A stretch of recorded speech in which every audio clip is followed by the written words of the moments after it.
শুভ সকাল। আজ 30শে বৈশাখ 1431, ইংরাজির 13ই মে 2024। 13ই মে 1638 সম্রাট শাহজাহান যমুনা নদীর তীরে সুবৃহৎ একটি কেল্লার নির্মাণ শুরু করেন। তখন এই দুর্গের নাম ছিল কিল্লা-ই-মুবারক, আশীর্বাদধন্য দুর্গ। এই দুর্গে সম্রাটের পরিবারবর্গ বাস করতেন। এই কেল্লাই পরবর্তীতে লাল কেল্লা নামে খ্যাত হয়। স্বাধীনতাহীনতায় কে বাঁচিতে চায়, দাসত্ব শৃঙ্খল বল কে পড়িবে পায়। এই বিখ্যাত লাইনের স্রষ্টা কবি রঙ্গলাল বন্দ্যোপাধ্যায়। তিনি মূলত স্বদেশপ্রেমিক কবিরূপেই বিখ্যাত। তাঁর রচিত কাব্যগ্রন্থগুলির মধ্যে উল্লেখযোগ্য হল পদ্মিনী উপাখ্যান, কর্মদেবী এবং সুরসুন্দরী। আজ কবির মৃত্যুদিন, 13ই মে 1887। কলকাতায় তিনি শেষ নিঃশ্বাস ত্যাগ করেন।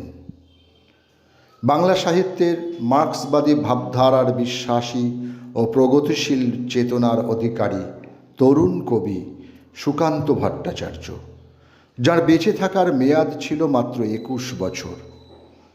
13ই মে 1947 কবির দেহাবসান ঘটে, কিন্তু তার অত্যাশ্চর্য কবিত্ব শক্তির পরিচয় তিনি অশেষ খ্যাতি অর্জন করেন।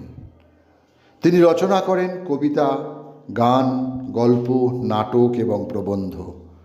তাঁর কাব্যগ্রন্থগুলি হল ছাড়পত্র, ঘুম নেই, মিঠে কড়া, পূর্বাভাস, অভিযান, হরতাল, গীতিগুচ্ছ প্রভৃতি। ভারতের প্রথম নির্বাচন কমিশনার ছিলেন সুকুমার সেন। স্বাধীন ভারতের প্রথম দুটি সাধারণ নির্বাচন 1951-52 ও 1957 তিনি স্বাধীনভাবে দক্ষতার সঙ্গে সম্পন্ন করেন। তদুপরি বর্ধমান বিশ্ববিদ্যালয়ের তিনি প্রথম উপাচার্যও ছিলেন। আজ তাঁর মৃত্যুদিন। সময়টা 1963। 1954-তে তিনি পদ্মভূষণ উপাধি লাভ করেছিলেন। 2001 13ই মে 94 বছর বয়সে চেন্নাই শহরে প্রয়াত হন ভারতীয় লেখক রসিমপুর কৃষ্ণস্বামী আইয়ার নারায়ণস্বামী বা R.K. নারায়ণন। তবে পরিবারের সকলের কাছে তিনি কুঞ্চাপ্পা, যে নাম তাঁর দিদিমা রেখেছিলেন। নিজে রক্ষণশীল হিন্দু হওয়া সত্ত্বেও তিনি প্রায়শই সামাজিক পরিকাঠামো ও দৃষ্টিভঙ্গির বৈষম্য নিয়ে লিখেছেন।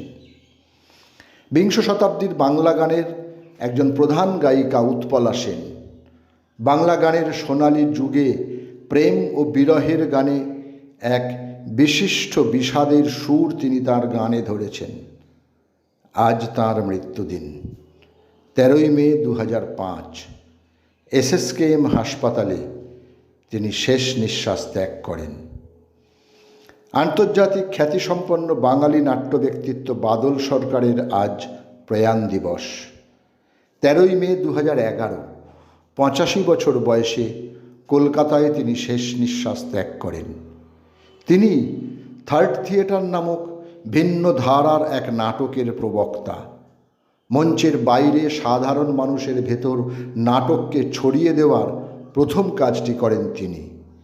তাঁর নিজস্ব নাট্যগোষ্ঠী গঠিত হয় শতাব্দী। সময়টা 1976।